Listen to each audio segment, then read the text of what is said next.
l'ensemble des réglementations liées au transport sont très très complexes. Investir dans un chef d'exploitation chez nous, c'était vital, il n'y avait pas d'autre solution.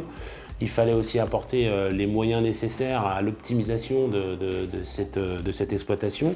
Donc c'est passé par la géolocalisation, c'est passé par aussi apporter un caractère humain à la relation qu'on peut avoir entre nos clients et le travail qu'on peut effectuer.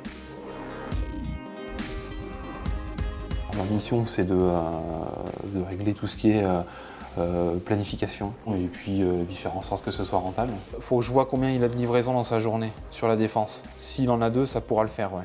On a cet outil de géolocalisation qui nous permet non seulement de voir où en est le véhicule au niveau position géographique, mais également si le chauffeur, par exemple, a fait une coupure, s'il n'a pas fait de coupure, s'il arrivera à temps ou pas. Le client qui nous appelle en nous disant « voilà, je voudrais savoir où en est ma livraison », on peut lui dire à peu de choses près quand est-ce que le chauffeur sera là, quoi. Ok, ça se passe bien. T'es en route pour Dammarie-Délices, ils t'ont donné quelque chose après? Ça a permis d'optimiser la rentabilité des véhicules, le pourcentage de roulage à charge. On est passé entre l'année 2005 et l'année 2012 de 50% à environ 75 ou 80% de roulage à charge dans l'entreprise.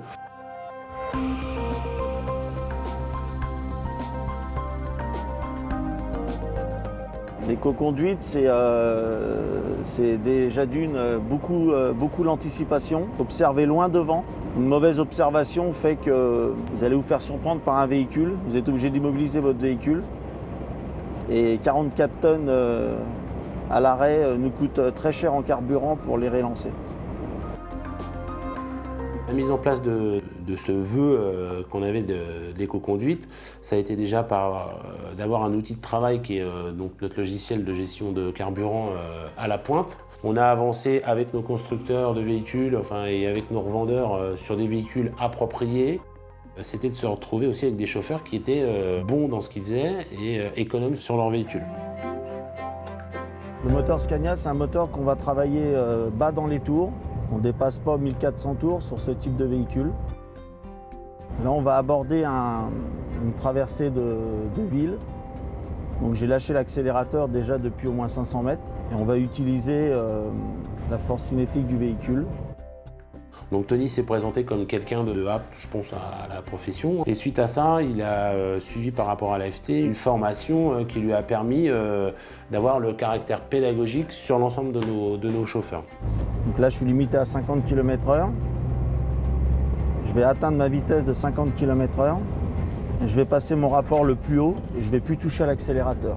L'économie de carburant engendrée par ces différentes mesures représente environ 2200 € par véhicule par an économisé. Donc on peut faire le calcul sur 40 véhicules, on dépasse largement les 80 000 € d'économie en exploitation sur les 2 dernières années, quoi. La réglementation est tellement changeante qu'il faut toujours se remettre en question. Réapprocher ce qu'on a déjà fait, le reprendre, le remanier et toujours essayer d'économiser une partie supplémentaire par rapport à ce qu'on a pu faire précédemment, quoi.